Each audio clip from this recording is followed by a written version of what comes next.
রাজধানীর বাজারে কাঁচামরিচের দাম হয়েছে ৩০০ টাকা কেজি, চড়া ইলিশের দরও।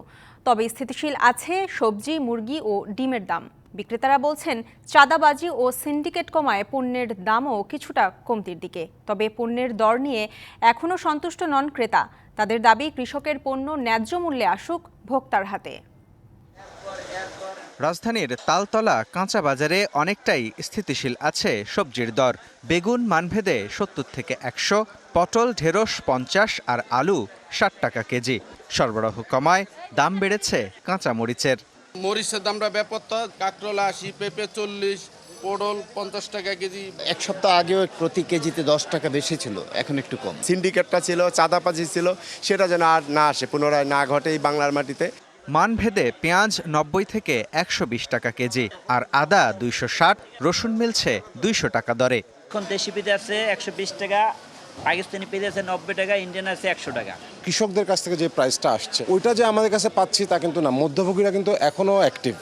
বাজারে চড়া ইলিশের দাম, ১ কেজি ওজনের ইলিশ ১৬০০ টাকা কেজি। এছাড়া রুই আকারভেদে ৩৫০ থেকে ৫০০ টাকা কেজি। চড়া ছোট মাছের দরও। পাবদা মাছ ৫০০, বাইং মাছ ১০০০। উপদেষ্টারা বলছেন যে ইলিশ রপ্তানি হবে না, আমরা খাবো, কিন্তু সেই অনুযায়ী তো দাম কমেনি। বাজারে ডিম বিক্রি হচ্ছে ১৫০ টাকা ডজন দরে, আর মুরগি বিক্রি হচ্ছে গেল সপ্তাহের দরেই। সিন্ডিকেট কমার কারণে ব্রয়লারের দামটা একটু কমছে, ব্রয়লার এখন ১৬০ টাকা।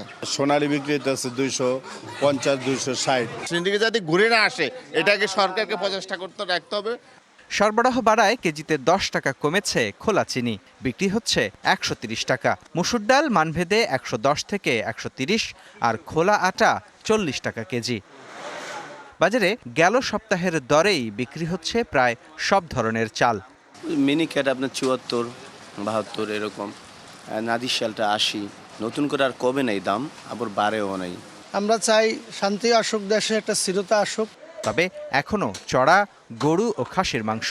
খাসি বিক্রি হচ্ছে ১২০০ আর গরুর মাংস ৭৫০ থেকে ৮০০ টাকা কেজি।